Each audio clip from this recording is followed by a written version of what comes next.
それも彼が選んだ道。どけ、ヘイドン。随分な口の利き方ですね。黙れ、管理人だろうと私は。待ってください、ユリ様。話せ。あれが正解なんです。どういうこと？あの白い蝶ウナギから逃げ切るのは不可能ならば、逃げずに立ち向かい口の中に飛び込むしかない。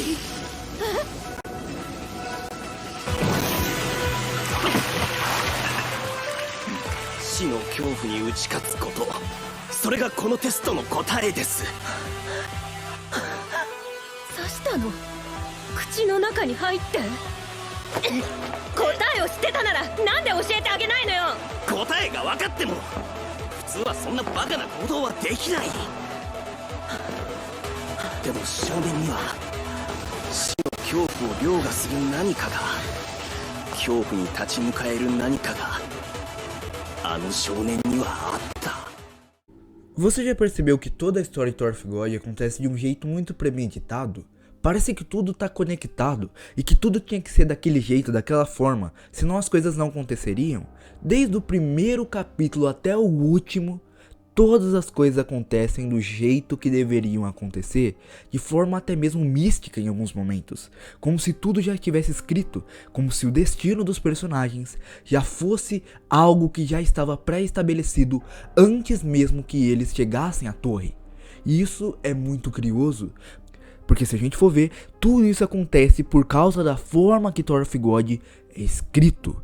Torfgod é uma obra que é muito baseada em mitologia do nosso mundo real. Por exemplo, os golpes da Ivankhel são claramente representações dos deuses indianos, e se a gente for ver, todos os chefes de família representam algum deus do panteão grego.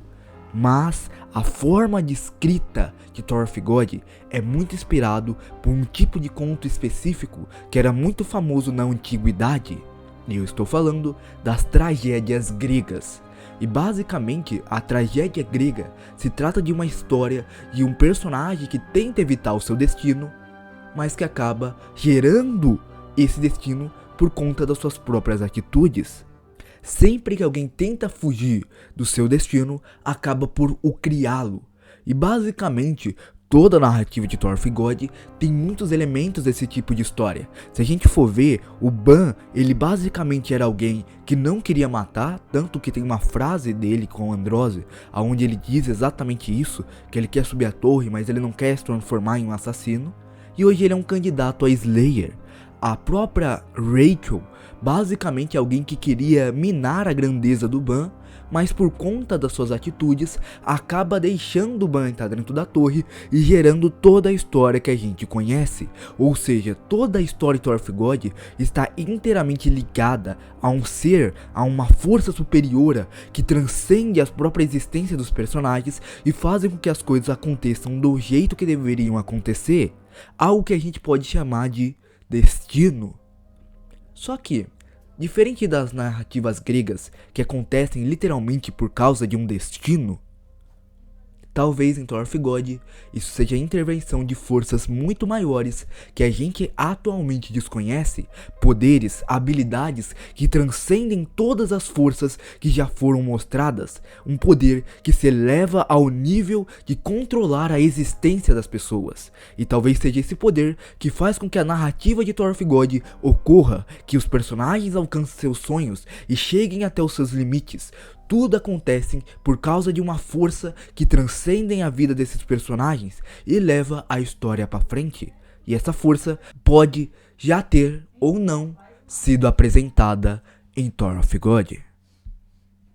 Só que isso não é tudo, existem coisas bem interessantes a se analisar dentro da narrativa de Torfgod, coisas que fazem com que a gente pense e repense sobre esse tipo de narrativa, se realmente todos os personagens eles são escravos do seu destino, ou se existe algo que eles podem fazer contra isso.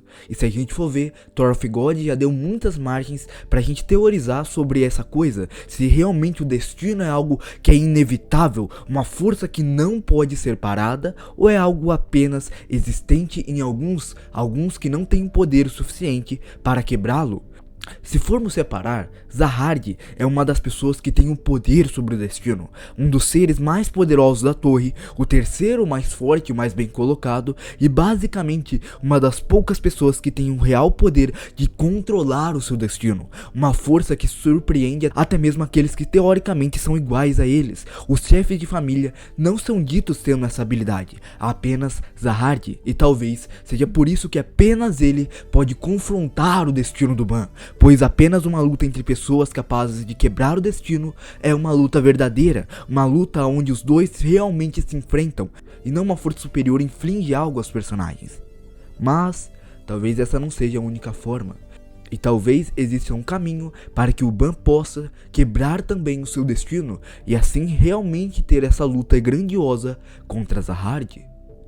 Se a gente for lembrar, o arco do Andar da Morte é nos apresentado uma personagem que não tem fala, não tem ação, mas traz consigo uma carga muito gigantesca, pois essa personagem é basicamente a explicação de tudo aquilo que eu falei. Ela é literalmente a única pessoa que a gente conhece dentro da torre que explora mais esse universo do destino e consegue amplificar a nossa visão. E eu tô falando da Bruxa Vermelha Morta. Se você não lembra disso, basicamente no Andar da Morte tinha um governante que tinha a Red Trissa dentro dele, e por causa de ter esse poder, ele começou a fazer o que queria no Andar da Morte e matou, inclusive nesse período, uma bruxa vermelha, que morreu agoniando de dor, porque basicamente ela não tinha cumprido o seu destino. E aí que vem, como um ser que é capaz de basicamente ler o destino, de ver as linhas da casualidade, de saber qual que é o futuro, morre sem cumprir o seu destino. Basicamente não faz sentido isso. É como se basicamente o governante do Andar da Morte tivesse quebrado a visão do destino dessa personagem, como se ele fosse tão poderoso que ela não fosse capaz de ver ele em meio às linhas do destino que ela segue. Ou seja, basicamente o grande governante do Andar da Morte é alguém tão poderoso que foi capaz de quebrar o seu próprio destino. E como a gente sabe, o poder do governante agora está no Ban. Ele atualmente é o receptáculo da Red Trissa, e sendo assim, ele é a única pessoa que a gente conhece que tem a probabilidade e a chance de quebrar o seu próprio destino. Por isso que eu digo, toda a história de Thor of God é baseada nesse sentido. Pessoas que querem lutar contra o seu destino, contra forças que se opõem a eles, pessoas que querem enfrentar o mundo, mas para isso precisam se tornar mais poderosas para realmente terem poder de traçar as suas próprias histórias. E é isso que faz com que Thor of God seja uma obra tão incrível para mim. Esses pequenos detalhes que constroem uma gigantesca narrativa muito incrível para todos nós. Bom galera, esse foi o vídeo. Muito obrigado a todos que assistiram esse vídeo. Que você possa se inscrever, deixar o like, compartilhar para quem você sabe qual é o Thor of God. E bom, saibam que agora a meta é os 500 inscritos. E se a gente conseguir chegar nesses 500 até, sei lá, 2 meses, eu ficaria muito grato. Então, por favor, compartilhe e mande para quem você sabe que gosta do Thor of God, porque isso vai ajudar muito o canal. Muito obrigado a todos, até o próximo vídeo, valeu, tchau, fui!